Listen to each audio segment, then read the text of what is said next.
notre monde et de toutes les valeurs que j'ai listées au début. Elle conclut son article en disant que le moment du grand reset est venu, car sinon on va finir par se prendre une pelle sous la forme d'une récession d'enfer qui précipitera les peuples du monde dans le malheur. C'est plutôt vrai d'ailleurs, mais c'est surtout l'effondrement de son monde à elle dont elle parle. Rappelez-vous que tous ces gens sont tout de même très centrés sur eux-mêmes.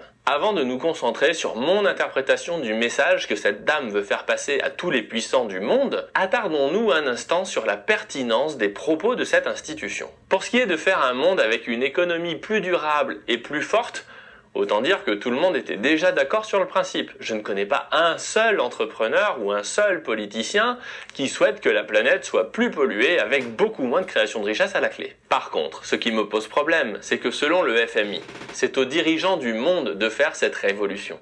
Mais le propre des révolutions, c'est qu'elles ne sont pas initiées par le haut, par les dirigeants en place, mais bien par le bas, par le peuple. Sinon, c'est pas des révolutions. Lorsque je dis cela, n'y voyez pas d'engagement politique de ma part, c'est une question de logique. Par essence, les institutions qui nous gouvernent ont été créées pour être adaptées à une certaine époque et répondre à certains problèmes. La monarchie, qui était basée sur la noblesse, a pris fin lorsque les bourgeois ont pris le pouvoir. Si les bourgeois ont pris le pouvoir, c'était tout simplement à cause de l'industrialisation de l'économie et la révolution scientifique. Grâce à l'innovation technologique, le pouvoir s'est déplacé de celui qui possédait des terres à celui qui possédait des ateliers, puis des usines dans les villes. Il y a une migration aussi du pouvoir des campagnes vers les villes. Une fois que la richesse a changé de main, les bourgeois ont poussé dehors les nobles. D'ailleurs, cela s'est produit un peu partout où les ateliers et les usines ont poussé comme des champignons. Tout cela pour vous dire que ce n'est pas ce que Marx appelait la superstructure qui définit le nouveau visage d'une révolution, mais bien la réalité du terrain que Karl appelait l'infrastructure. L'administration ne peut pas avoir la réponse aux nouveaux problèmes que nous avons, puisqu'elle a été conçue pour répondre aux anciens problèmes. Pour trouver des solutions pour évoluer dans un monde nouveau, je ne connais qu'une seule recette fondamentale qui marche plutôt bien. Vous laissez les gens du bas essayer un tas de trucs dans tous les sens et vous voyez ce qui marche. Google ou SpaceX n'ont pas été inventés par des fonctionnaires dans des administrations, mais par des patrons.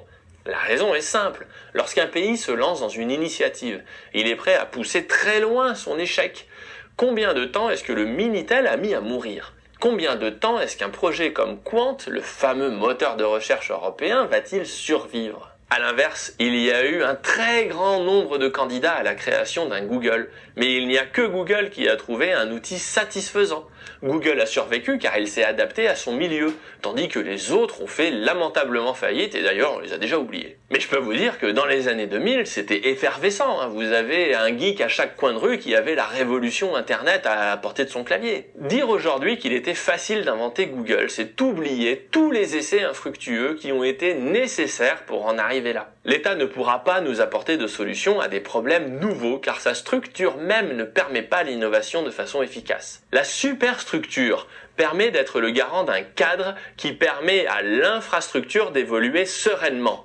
Le jour où la réalité d'en bas se déplace, les organisations du haut se retrouvent suspendues dans le vide et naturellement, elles s'effondrent car elles sont inadaptées. Le problème de fond, c'est que nos élites d'en haut ne sont pas conscients de tout cela.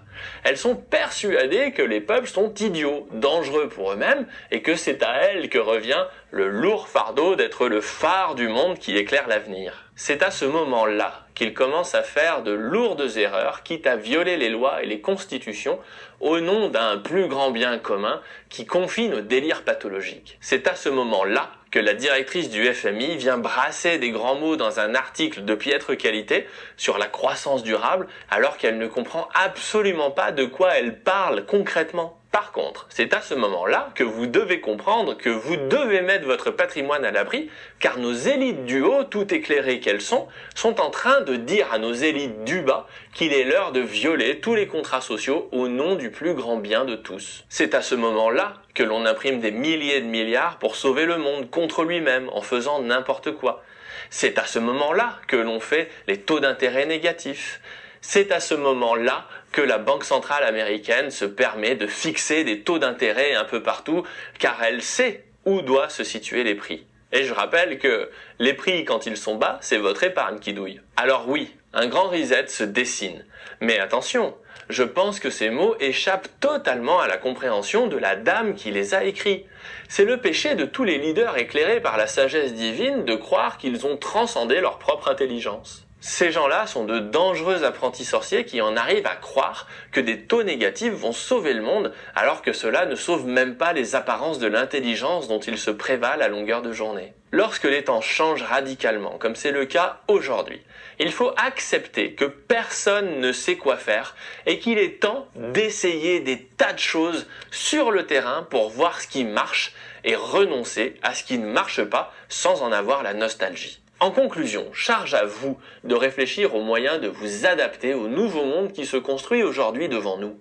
Charge à vous de vous délier de toutes les institutions malades comme peuvent l'être le système bancaire, le système assurantiel ou le système politique des élites du haut pour trouver votre propre résilience par rapport aux grands projets de ces illuminés pathologiques. Si vous souhaitez que l'on vous accompagne, c'est précisément